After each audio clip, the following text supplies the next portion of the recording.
And because of the material conditions of this world, we can't have everything at once. So if I marry someone, I can't marry somebody else. If I take this job, I can't take this job. If I move here, I can't move here. If I do this, I can't do that, right? If I'm sober, then I can't enjoy drugs. Or if I'm on drugs, I can't enjoy the benefits of being sober, or whatever. Like all these different things. We have to choose.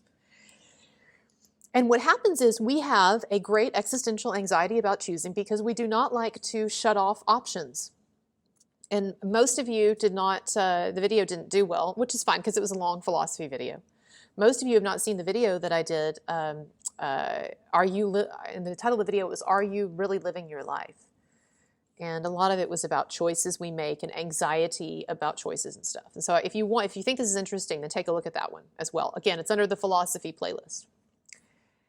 But we recognize that if we choose one thing, we can't choose something else. And so what happens is that creates a tremendous amount of anxiety.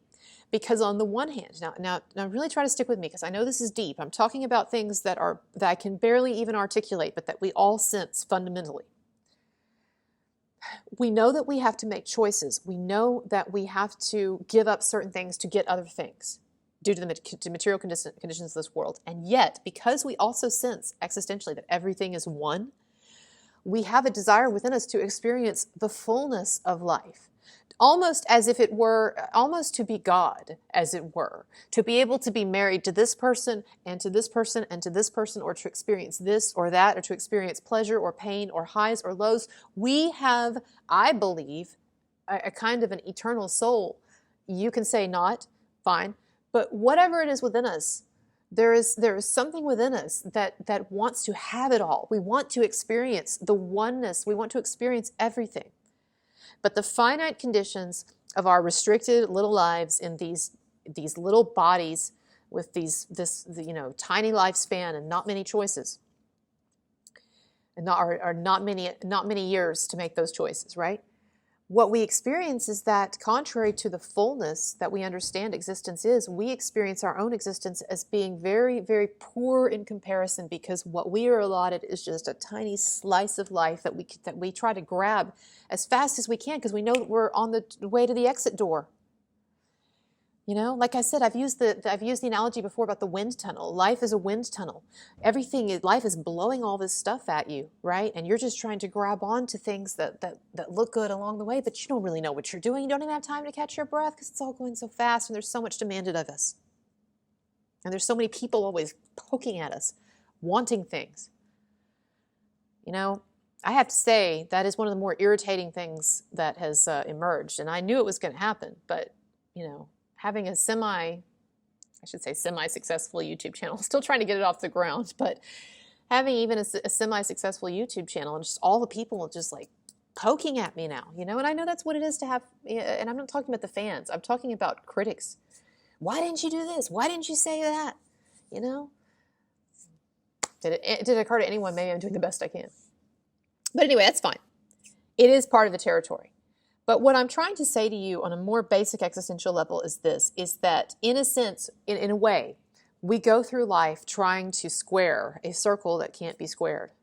In other words, we don't have access to the fullness of life. We only have these these choices that we can make in this brief amount of time. But we sense that there is so much more. And that's why we watch movies. Why do we have movies? Why do we have literature? Why are people so immersed in the virtual world? What is that about? It's because people want more than we are able to access with our one individual life. And so we watch a movie, you're able to sort of download those experiences and you feel a little richer, a little fuller. That is the beauty of art. That is the feeling of transcendence. That is what we get in church, a feeling of unity, of expansion. That's why people do drugs often or drink. It's not without benefits, right?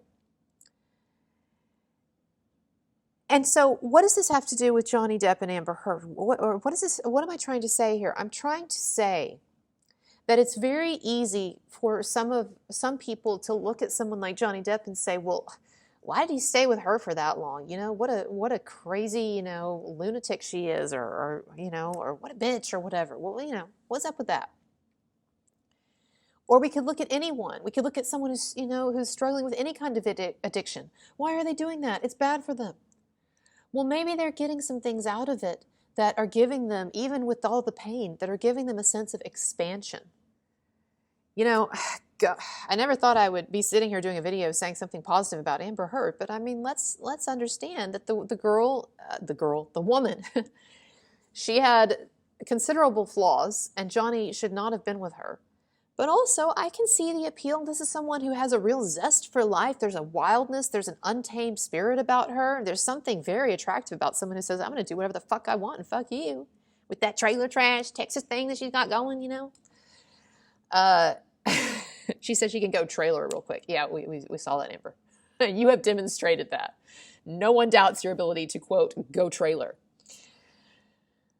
She didn't even grow up in a trailer, did she? Or did she? I don't know. I hear conflicting things about her past. So I hear that she makes it out to be worse than it was. So I don't know. But I do think that dad was abusive. Proof is in the pudding. Look at what a fucked up child he had. We know it wasn't the mom. Although, well, I'll say that in a moment. Get back to that moment. Anyways.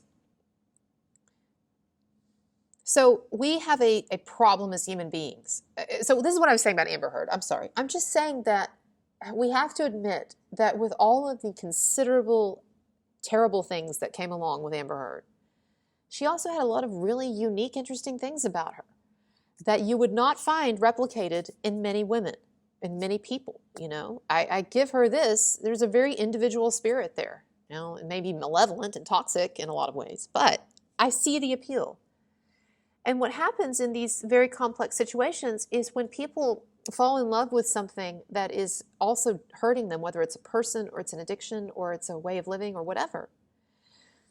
The reason that it's so hard to let it go is because people intuitively understand that that person or that thing or that experience that is hurting them, it is also a part of the fullness of human experience, and there is even some value in it.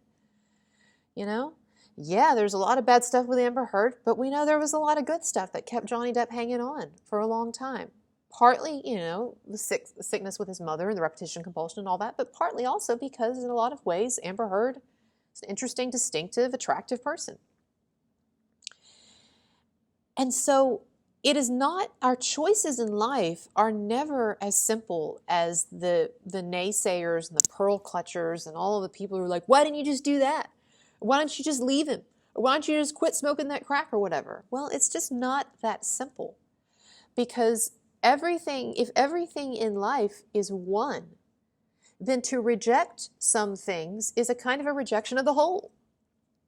Let me say that again. If everything in life is one, then to reject some things, it feels like we are rejecting a part of the whole. And we humans, we are like stretched out and fractured, and there are pieces of us everywhere. Pieces of me that don't fit. Even as someone who's very healthy, even someone who's not personality disordered, we still have all these different pieces that don't fit. Psychoanalytically, biologically, whatever you want to say. And so, it is often hard to walk away from destructive behavior if for no other reason than because we sense that in walking away from self-destruction or walking away from the darkness or walking away from that experience, we are actually walking away from a part of life that does have validity because it is a part of the whole. And I don't know how to get much more specific than that because it is so abstract and so metaphysical what I'm trying to say. But think of that feeling that you have. Here's something. Think of a situation where you had an argument with someone. And it doesn't have to be a romantic argument. It can be a friend, it can be a colleague, whatever. And you have an argument with that person, and you understand that you and that person, you are trapped in your own distinct, separate worlds. There's their world, where they're thinking this, and they're hearing this, and that's their perspective, and there's your world. And here's the thing here's the thing that is so hard, we understand in some ways, but in other ways it's so hard to get your mind around, is that in a question of who is right, person A or person B. So in any conflict, right, where we have person A and person B and they're fighting. In some sense, yes, one person is right, the other person is wrong. Yes, there is one version of reality or one version of what was said or what was thought that is probably in a very obvious sense more accurate. And yet, in a deeper metaphysical sense, both are right. Because both are part of the one. And again, if everything is contained in the one, then everything is both distinct and unified. And so the problem that we have in our relationships is we're constantly trying to figure out which of these am I going to go with? Am I going to go with A or B? And yet we also have this feeling that in some weird way we should be able to have both. And that metaphysical ambivalence, that sense, that yearning that we have to experience a unity of all things, and yet that in juxtaposition of the impossibility of it as human beings, because we are limited to our one life, our one perspective, our single set of choices. That is a cause of great angst, and it is one of the reasons why it is hard for people to leave unhealthy things behind. It's not that they don't know it's not healthy, it's that in leaving that behind, they are leaving a part of themselves, and they are leaving a part of the one. And the term that I like to use for this feeling that we have, and I've talked about it before, like with Apocalypse Now, when he says he's in the jungle. When he's in the jungle, he wants to get back home. But when he's back home, he just wants to get in the jungle. The sense that we're never all right. We're never completely okay, no matter where we are. Something's always missing. That is the great lack, L-A-C-K, that is the great psychological lack upon which all human experience is founded. And you could say that lack, and Lacan did, that lack is the generating force of much of our yearning, much of our activity, much of our striving. Why do we do anything? Well, of course we do things for money. We need money. But why existentially do we pursue the things we pursue? Well, it's because we're always trying to get ahead of that lack. We're always trying to find the thing just over the hill, just over the rainbow, that's finally going to make everything feel like it fits. And it will always elude us. It will always be that house of mirrors where when you look at the mirror, you can't, the mirror's behind you, you can't get to the end of it, right? We'll never get to the bottom. As in this life, in this existence, we will never get ultimately to the bottom of existence, to the bottom of this split. And that creates a lot of problems for us, and at times it sets us off in pursuit of things that, as it turns out, would have been best left unpursued, right? Now, what do we make of all of that? Like, what does that tell us then about our lives, and then about how we should then be making decisions? How do you make decisions when you feel like any decision is cutting you off from a part of yourself? And that is one of the points of value for self-awareness, is that the more that you do self-analyze, the more that you become self-aware, the more that you think about your behavior, and not just think about it, but start to understand the patterns and the motivating factors, then the more that you can make peace with the fact that you can't have it all, but that you can sort out for yourself what are the non-negotiable pieces. What are the things that I value above all else? And it's not going to be the same for everyone. And that's why no single person can tell someone else what to do with their lives. And if you haven't seen my video, what do we owe others? What do we owe ourselves? That's what I get at in the video, is trying to sort out what it is that I owe to them and what it is that is non-negotiable or true for me. So anyway, those are just some things that I've been thinking about in regard to the Amber Heard and Johnny Depp situation, and this much larger question of choice, human decision, human choice, and human self-destructiveness. And if you found this interesting, take a look at my other videos in my philosophy playlist. And I'm going to be trying to put out a lot of stuff. I've got a Patreon video I'm about to put out. And I've got a couple of things, something else for today on YouTube, and then something for tomorrow. So anyway, if you enjoy my work, like and subscribe. And as always, hit me up on PayPal or Patreon if you got something out of this or my other lectures. It's much appreciated. And I'll see you later. Bye.